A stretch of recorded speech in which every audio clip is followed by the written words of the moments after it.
Grand Rising family. How are you guys doing this beautiful morning? I am doing just wonderful. I am out and about trying to do some running around and also get some much needed sun. So I am embracing the day. It's a beautiful day.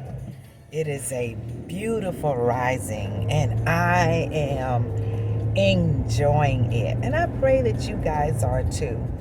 I wanted to come on for a moment. I'm not going to be long, but I wanted to talk about the word perception. That word has been pressing in my mind here lately, and what it means, and how we describe it, and just perception is just, it's just pressing me, that word and what it means, and can we talk about it for a minute? I've been doing a lot of reading lately, and in my awakening, which is really the core of why the word perception has been pressing me, is trying to understand what it means and how we, all of us, perceive, how we view, how we. And the thing that's really been pressing me the most about it, though, first of all, a quick definition, my own personal definition of perception is how we individually view things, individually, how we perceive things, how we see it, view it, perceive it, and all about that. It's our perception of it.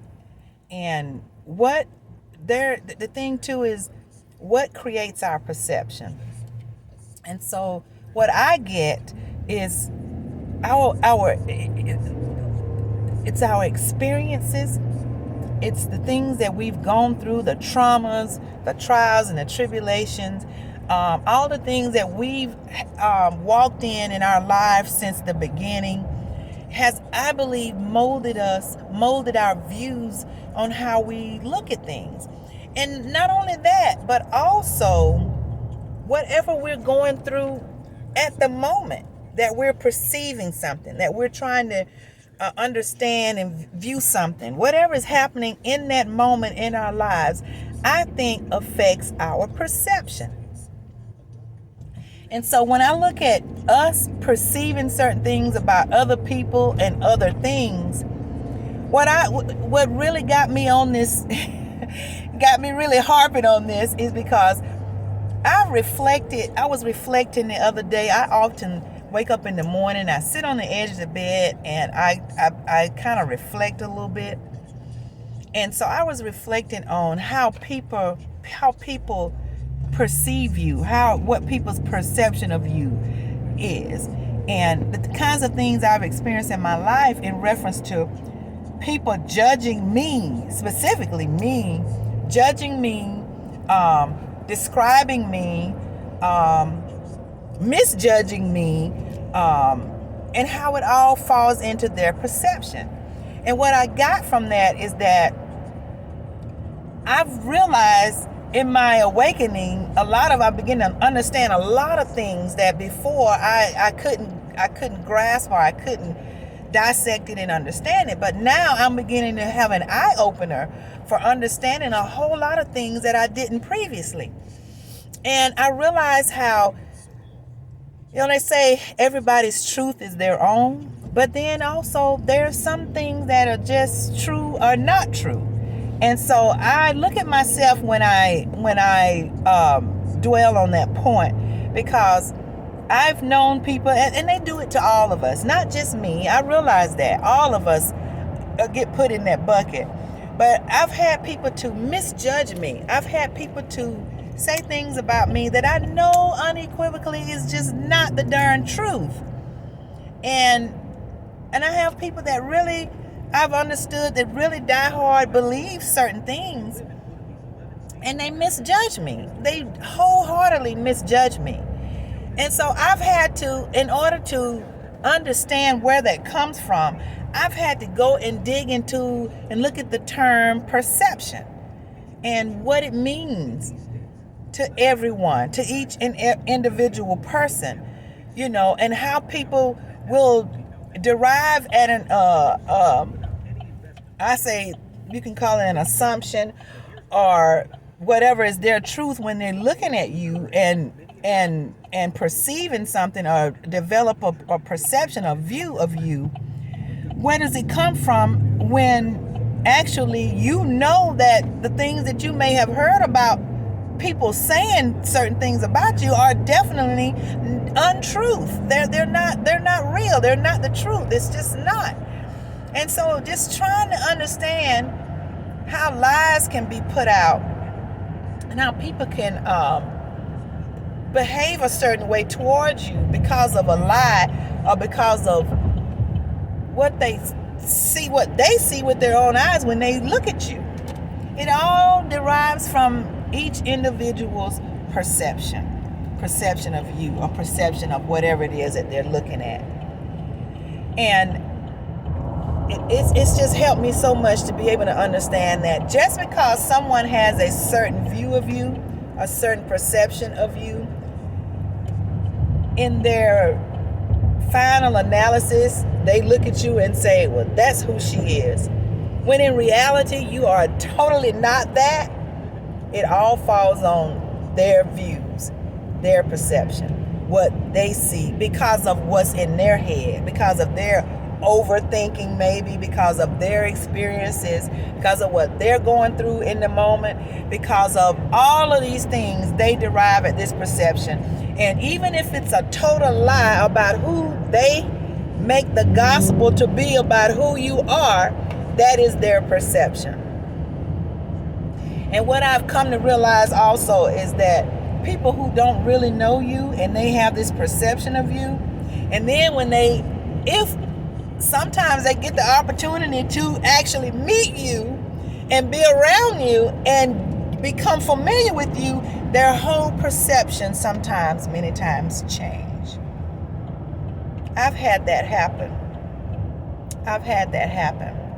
I had an old friend of mine. She and I were really close back when we were in our 20s.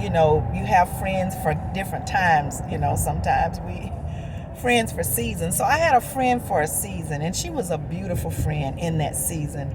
And I remember she did a term paper in school, and she shared it with me. And she told me how the first day she saw me, she met me, I was working. No, she was working. She was the manager. I used to work at Church's Chicken too when I was very young. But she was a manager at Church's Chicken, and she said she remembered me walking into her establishment. And when it was my turn to order, I came up to the register. And that day I was on my way to an event, so I was dressed very, very, as she described it, very elegant. And I began to order some food. And she noticed how precise I was and how my demeanor and the way I came across. And she said immediately, the first thing she perceived in her mind was that, wow, what a bitch. That's what she called me, a bitch. And when I got to know her and she was sharing the story, I said, are you serious? That's how you perceive me? She said, Valerie, she said, I just remember you had on all white. She said, you were beautiful. She said, I just thought you were such a beautiful woman. She said, but the way you ordered, you had such confidence and so precise, and you were so serious in the way your mannerism, and she said, you came across like someone that I would think was a bitch. And I said, oh my God, a bitch? She said, yeah. She said, and that's what I thought. She said, she looked at me and she said, because when I changed my order at one point, they didn't get it right. And then just the way I spoke and all, she just thought I was a bitch. And then guess what, guys? She was given the opportunity at a later time to actually meet me personally. And our kids, our kids were being enrolled in a Christian school. And both of our kids turned 5 after the cutoff date for public school. And so we had the same mindset to put our kids in a private school because they were so close to turning 5 so they can start a year earlier. So I met her in line at this school enrolling our kids, and that's when the first time we actually got to talk to each other. And we began to engage, and we actually began to find out that we had some things in common, and we began to actually kind of like each other a little bit, and we started a relationship. And guess what, guys? It turned into a beautiful friendship in that time, in that season. And after that, we began to engage and become friends. She told me the story. Even before she did the term paper, she told me the story. And she just began to look at me and think that I was all that and a bag of damn chips. Yeah. She said, "You are nothing like I thought you were the first time I saw you." And I think she said she named the term paper, "Never Judge a Book by Its Cover." Because she found out, and these were her own words. She said, "You have the biggest heart on this planet." She said, "I have never met anyone so giving like you are." That's what she told me. And I was like, wow. She said, "You are nothing like your first impression," which was actually her first impression of me because of whatever it is that created her perception of me.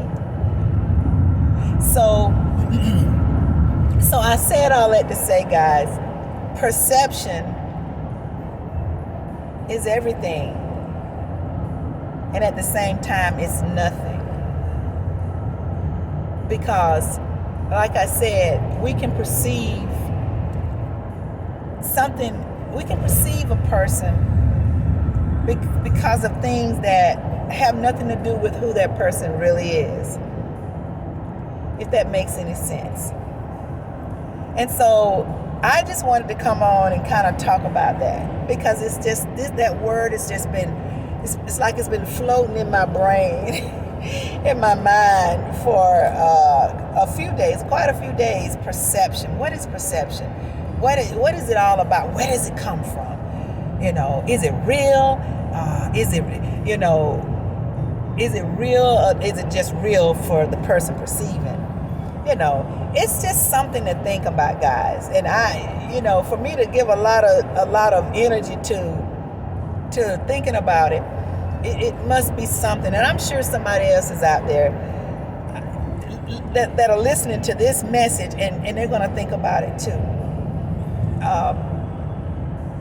I just wanted to come on and share that with you. What is perception? What is it all about? Where does it come from? What does it mean? Is it real? Is it true?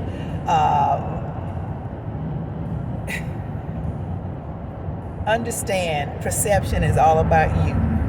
It's all about you. And it not necessarily means that what you perceive is the gospel in real time. Because people have pegged me so wrong many times. And by their own admission, many of them, when they really find out who I really am, many of them grow to really appreciate me. Some love me to death, so to speak. So guys, we got to be careful how we judge people. We got to be really, really careful, because many times we get it wrong. So it's not fair. It's so not fair. So let's be careful with our perception of things and people.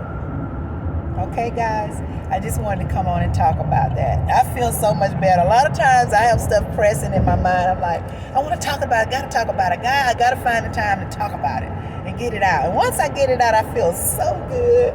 Once I can talk about it and release it, I feel so good. And that's what I'm feeling right now. Feeling so good that I've talked about it.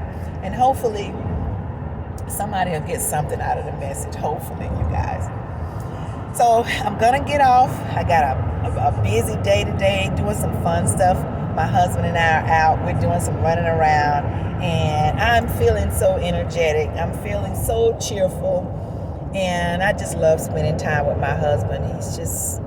He's my everything, guys. And so just taking a day to get out and do some running around and some shopping and picking up some items is fun stuff for me, especially when I'm with my boo. So he's acting like he ain't listening, but I know he hear what I'm saying. Guys, I'm going to sign out. I'm going to ask you to like the video, because when you like it, others can see it. Share it, because when you share it, more people can see it. And I would appreciate you for that. I'm going to say, get some sun, keep your head up, be happy, don't worry, be happy, and hug somebody. There's somebody out there today that needs a hug. Let's seek them out and give them that hug. Assalamu alaikum to you. Namaste. Ashe, Ashe, and Ashe. Peace be unto you, family. Have a great day. Love you. Bye-bye.